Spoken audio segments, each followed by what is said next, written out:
Welcome to the Coffee Experts Club. If you're at all interested in anything we talk about in this episode, go ahead and check out the description down below, or if you even just want to know more about us, click on the links below. Now on to the episode. Yes, Coffee Experts Club, Ben Clatterbuck. Good day to you, sir. Dude, it must be nice to be Drew Moody and just to be on your motorcycle and just be cruising around flying Guatemala for 3 weeks, right? Like, enjoy it, Drew Moody out there. I hope you're just enjoying life to the fullest. He sent me pictures yesterday. He's like, I'm on the edge of a volcano. And it was like him sitting on the edge of this thing, like looking over the mouth of it. And I'm like, you are nuts. Like, what a crazy dude. I was going to say, we do have confirmation he's still alive, right? Yeah, I'm talking to him every day because, like, he's still a young guy, right? And like you were saying, he's not married, doesn't have kids. So he lives life a little bit on the Vita Loca side more than you and I do. And so I'm like, hey, just remember, my biggest liability is you die. I mean, like, we're in partnership in this business out in Belize. If you die, I got to get real creative. So don't die. Like, that's all I'm asking. Oh, that's great. That's great. He would be sitting on the edge of a volcano. My God. Anyway, Ben Clatterbuck, I thought and Coffee Experts, welcome. Great to have you. Those of you tuning in for the first time, this is the best place for you to come to when you're thinking about opening a drive-through coffee. I think we've been doing this for a long time. We've opened dozens and dozens of coffee drive-throughs for different businesses throughout the continental United States and abroad.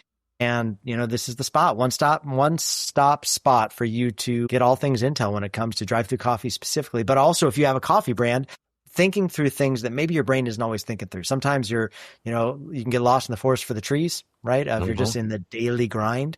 My hope is that this show is an opportunity for you to listen, for your mind to float a little bit and think how it applies to you, and then to reach out to us. If you have questions or if you have help, you can reach out to us on any of our socials, Facebook, Instagram, TikTok, and we'd love to answer, have a conversation with you, and just continue to help you grow your business forward, especially independent coffee shops. The indies are where our hearts are at. So anyway, Ben, I thought we could talk today. We have a client that's getting ready for a new grand opening. They're just in that first phase of permitting and meeting with the contractor and establishing relationships. And one of the things they've come up against that every coffee shop's going to come up against is machines. I thought we could talk about a little bit today, just some practical words of wisdom when it comes to machines and what you should be thinking about as a coffee shop owner. Yes, sir. I mean, it is the bread and butter of your location. It's what you need to make your product, right? It's Beans and machines, right? Beans and machines. That's what you need. You can have a bakery without an oven. So I would say outside of your building, it's the second most important thing that you should be focusing on. And also be thinking through,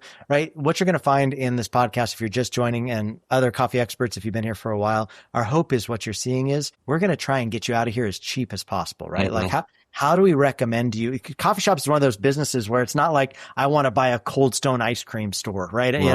When you come to it, they're like, well, do you have $1 million in the bank? Because if not, we're not even going to look at you, right? We're not talking about buying into a franchise that's super crazy high entry point, right? Let alone all the things you got to do to, equip that place to be able to be a Cold Stone ice cream. And I'm just picking on Cold Stone because they're a big franchise, right? But when it comes to coffee, you can really bootstrap it, right? There's a lot. And we're built for the bootstrapper, realizing that there is going to come a time after you've bootstrapped that you want to relook at some of your business model. Like you're into shop 2, 3, 4. And it's like, okay, so maybe what we bootstrapped at the beginning, it needs the longevity to be able to scale. Our hope is to start you at the beginning with even a bootstrap mindset that's going to be able to scale into 3, 4, 5, 15 coffee shops without you having to readjust too much and make everything obsolete that you started with. So I think that's kind of the mindset, Ben, I'd love to start with when it comes to thinking about machines. Maybe we could talk first about allocation of machines. Like, what machines am I buying? Who do I buy the machines from? Are we doing new? Are we doing used? Do you want to take that first? Yeah. I mean, one of the beautiful things about the coffee industry that's separate from a lot of other ones is, yes, you are using industrial grade equipment, but most of it, save for maybe your fridge, your walk-in fridge, is upgradable, and that you can start cheap. You can start off of Facebook Marketplace. Right. The machines in themselves are a little heavy, but it's not like a bakery where I have to take out an entire wall of my ovens to upgrade those. If I start from Facebook Marketplace with a used 3 group that's probably only got maybe 3 or 4 years of life left in it, I can pretty easily in 3 or 4 years swap it out for a new machine and upgrade that. So that's I mean, obviously what I would always recommend is starting there. You have your basics. You need your ice machines, your espresso machines, your walk-in fridge, walk-in cooler. You're going to have a lot of milk in that thing. blenders. You got to have blended drinks, some sort of, we would recommend probably an energy drink dispenser, which is bag in the box if you're doing your own energy drink, or something like Indie, where we're doing a white label energy drink. But those are like the big five. I got to make the coffee. I got to have somewhere to keep all my cold stuff. I got to blend the coffee, and I got to dispense the energy drink. Now, obviously, more outside. If they are looking for that list, Ben, like I think too, if they go, my first drive-through.coffee is a masterclass we put together, free masterclass. Yep. If you opt in for that, we actually give you a smart sheet that has all your full list of equipment. If you're like, what's the basic list you want to go through? So I know Ben just rattled off, which is awesome. He's just thinking workflows, which is rad. But if you're wanting a comprehensive list, we actually give that to you. Sorry to interrupt. Yep. Keep going. Yeah, no, and that's your big five. Those are the five that your baristas are gonna, like you said, workflows are gonna be on workhorses 24/7 as the shops open, and those are those ones where outside of the walk-in fridge, because you can't really get a walk-in. You might be able to find a walk-in fridge from like a restaurant closure or something. But you can find their used machine. You can find used blenders. You can find used ice machines. Those you can find pretty well, and you can start cheap and just know that, hey, I will probably have to upgrade this if I'm not mechanically inclined and able to fix this myself. There's a good chance either I'm going to have to hire somebody to fix it, or I'm going to have to upgrade this to a newer machine in a few years. But for those first 3 or 4 years of whatever that machine's life may be, that gives you a really big on-ramp to start making a lot of revenue to be setting aside for new machines, new fridges, bigger ice machines, which you'll inevitably need at some point. Dude, so good. So the things I heard you say there that I really want to highlight for our listeners is, I would say it's not bad to start cheap, right? Like, especially you probably have a limited budget, right? I would say first things first, it's always going to be cheaper to go with a building that's already built, right? Lipstick on a pig. You know what I mean? But ask yourself, is there a reason the business failed before I got here, right? If it's another coffee shop or another drive-through, don't be dumb, right? Like, it always surprises me. Like, I'll watch a donut shop go out of business, and then another donut shop comes in behind it, and then they go out of business, and then another donut shop comes in behind it. I'm like, dude, how many times do we need to tell you donut shops aren't going to work right here? There's a drive-through here in my local town that I was talking to a local guy here that I really like a lot. Travis, actually, up at Oregon Mountain Coffee, was looking at a local spot here, and he was talking about this corner, and I knew exactly the corner he's talking about. I'm like, dude, that's where coffee shops go to die. Do not go there. There's like 3 coffee shops that have gone in there. There's something about the traffic pattern of that square, and it's got high visibility, but there's some sort of shitstorm that's fallen chewing up coffee shops. I would not put a brand there. It's too much. Too many people have failed. So obviously, lipstick on a pig's always the best for a new location, or we've talked about in the past, an old supermarket that's got a bunch of extra square footage in their parking lot that you can just drop a location on. Like, that's going to be cheapest, right? Because they're not going to probably charge you a ton of money because they weren't thinking of monetizing that parking lot anyway. Like, start cheap on that. But when it comes to machines, that's the next big spend, right? The building's the first one. The next big one's your machines. How can you do your machines on the cheap? I would say, just like you said, Ben, I would start looking for things on Marketplace, start looking for things on eBay, start looking for things on Craigslist. Be careful of spam. But when it comes to like, how can I find some of these things on the cheap and realize that there is some risk, right? Like, that I could buy a piece of machinery, it's used.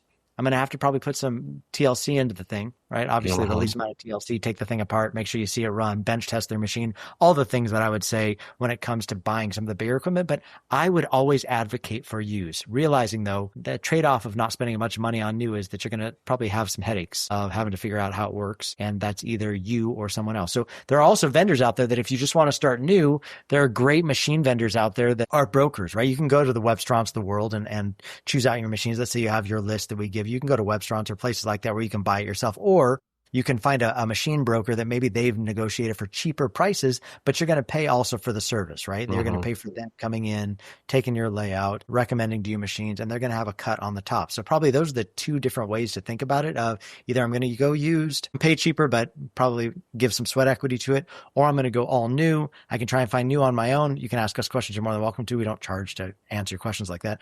Or like go with a machine broker that is you're probably going to pay a little bit for their services, but you also have a human that you're dealing with rather than just an online portal. So that's probably machines 101 of like the 2 different places to get it. Ben, let's talk about, we touched on it just gently, working on your own machines. When do I bring that internal? When do I outsource that to a tech in my area that understands machines?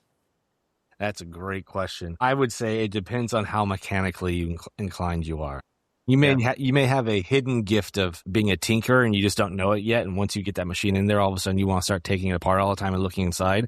It depends. Like for me, for me, if it were me, I would say I would hire somebody right out the gate because I don't want to get inside that machine. I don't ever want to touch it. It's thinking about taking everything apart and having to keep a little cup of nuts and bolts and not messing that up would drive me insane. Right. So for me, because I know that's just not what I can do, I would probably hire somebody out. Now, if you like that sort of thing, I would say go for it internal. Or if you're 1 or 2 locations in and you notice you've got a couple baristas who are mechanically inclined. One of your kids, is always working on his car. He's always talking about how he's working on his car, so his car. Hey, that's a great possibility to say, hey, maybe you go take a couple online courses on how these machines break down. Walmart Zocco is pretty great about having materials available if you want to sit through hours of courses on how to take the machine apart, how to swap this out, how to swap that out. It also depends on, what's your budget. If you've saved money on all of your equipment on your building, you say, hey, I've got a surplus right now. I don't want to think about how to repair this machine if it ever goes down. Then I say, yes, set that aside for a repairman to come out your first time. Maybe the first time he's out there, you just watch over his back, see what he does, and you can maybe figure it out the second time around if something breaks down. But it's totally up to how you prefer your cost versus payoff. Obviously, if you're good at it and you don't have to pay anybody, and you've got the time, that's great. But do you have 10 hours worth of work in you after the shop closes every night? That's up to you. Yeah, I think that, the thing that we try and really go over in myfirstdrive-thru.coffee is what is your strength and play to your strength. I think that a lot of times the downside for a business you can bootstrap is that you don't take into consideration your sweat equity, right? But your sweat equity is actually what will choke you out over your time if you're not careful, because then what you do is you attach too many things to yourself and too many inputs coming into any one person, they become the choking point, right? So identify, I think you did a good job at saying that, Ben. Like, you don't identify with machines, but Drew does. Like, Drew loves machines.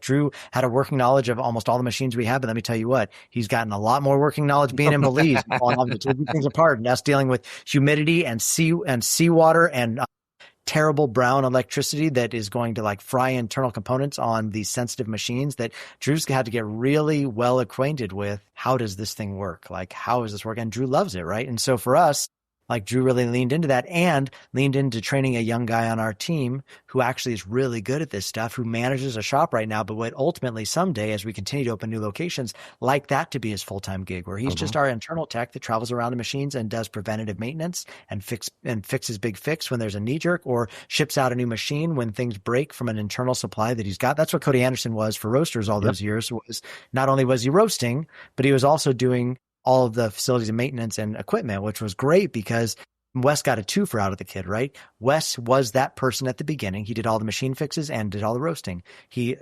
systematically began to factor out the machines, right? And let the kids begin to work on it that had a natural proclivity towards it, and then eventually began to farm out the roasting end of it. But Wes was the beginning of it, the origin of it, and then was able to hand those things off. I think it was a great business model for anybody that's thinking about that. Sure, take the first swing at it if you have a natural proclivity towards it, and then realize this isn't going to be the best bang for the buck out of even me as the owner. Wes can go on to look for new locations. Wes can go on to think of places to invest, have some of the brain ideas of starting their own energy drink, starting their own blending powder mix, some of the different things that were great economies of scale that brought a lot of income back into roasters, rather than him, taking apart an espresso machine late at night because he could only do it when the shops are closed, or spending hours in front of a computer screen while he roasts, or Wes back in the day, stirring it with a stick on some used machine that he had found on Craigslist. So I would say, ask yourself, are you good at machines? If you're not, do you know? I love young kids. How can I invest in a young kid? These aren't complex machines. Like you said, Ben, there's a lot of training out there, a lot of YouTube out there. If you're already into a used machine anyway, let some kid tinker. And I know, I hired a young guy here locally who services one of our coffee clients, who was just a ranch kid, like a farm kid. He was already working on a bunch of small machines anyway. He really enjoyed doing it. So yeah, he was a little bit nervous coming into our machines, but it was like, hey, either I'm going to pay a tech $150 an hour, or I can have you take a first pass and just throw the flag when it starts making you nervous. But at least I'm not calling in a tech for every pain point, because I know I don't want to do it. And Mm-hmm. I didn't have anybody that was on the field that wanted to do it. So I would say, can you find somebody young that it would be a great growing learning experience for them, right? They're literally getting paid to learn. And then you don't have to, pay a high expensive tech every single time you have somebody come out, take a look at your machine that really was a quick fix and could be something that somebody that has a natural proclivity towards that could have figured out on their own. Yep. So I think that's great advice. Last one before we're done with our show today.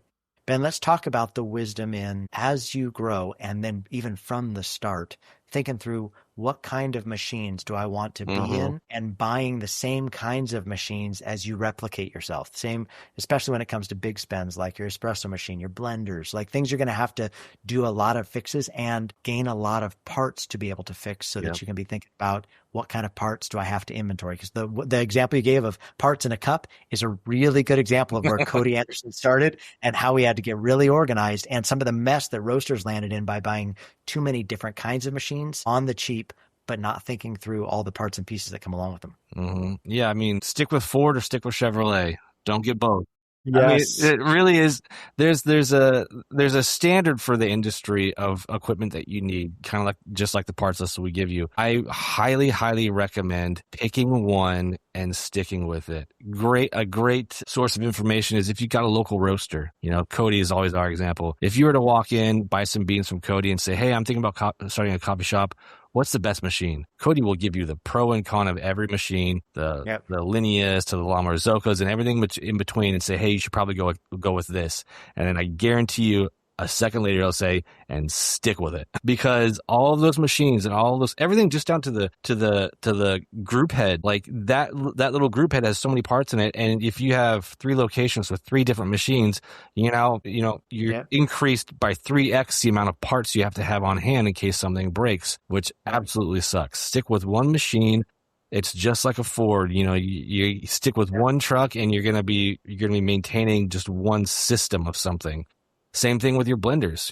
That's what we did too, is we had 2 different styles of blenders. And then very quickly, that little blender nut that spins the blade goes out. But now that's going out on 2 different blenders and I have to get 2 different nuts. And now I've got 10 locations with 2 different, it spirals so fast until now what used to be a little desk that you could have your parts on is now an entire room catalog of different parts and pieces you have to keep. Start with the same thing.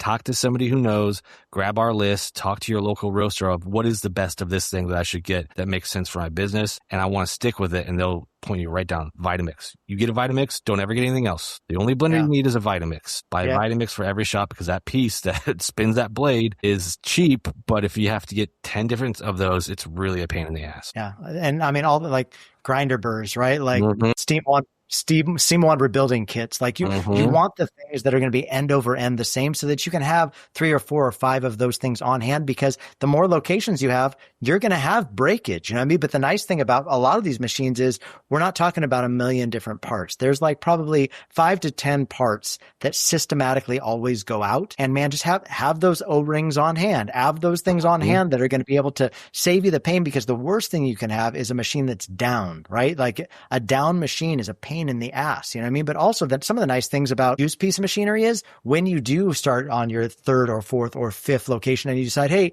I'm making some good money now, I'm going to buy a new machine. Great. Retire your used machine, but use it as a backup, right? But if you're always buying the same kinds of machines with the same kind of replacement parts, the nice thing about that is you can always have those parts on hand. So you have the least amount of downtime, because there's nothing worse for a coffee shop than to not be able to serve hot coffee, right?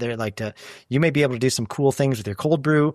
You maybe get your blendeds out the door still, or your energy drinks, which is great. I'd say always have a pivot, right? But I would say you don't want your espresso machine down for long periods of time. You don't want your blending station down for long periods of time. You don't want some of these key things that you make the most amount of money on, your grinders down for an extended period of time. You want those parts on hand. And if you have a bunch of different machines, because you've been nickel and diming it all the way through and buying every single brand that's out there, the downside is parts. So I would say just be thinking about the kinds of machines you're buying and the accessibility of those parts. For us, we were La Marzocco till we died, until we got to Belize, and La Marzocco was really hard for us to get parts to. So we pivoted into a machine that the parts are on hand there in Belize, not because that's what we prefer, but because that's what's easiest, and downtime is critical, So things to think through. I hope you guys enjoyed the show today talking about equipment. I am a little bit sad that Drew wasn't here, because I think Drew could have taken us into the nerdy end of the pool a little bit deeper than Ben and I, who kind kind of avoid this end of the pool with all, like it's the plague. But coffee experts, I hope you enjoyed it. Check out myfirstdrivethrough.coffee. I think there's great resources there. We deep dive a lot of this stuff and give you some really valuable tools for free. So Ben, thanks for joining us today. Always awesome to have you on the show. Coffee experts, thanks for joining us. We'll see you same place next week. Thanks, guys. See ya.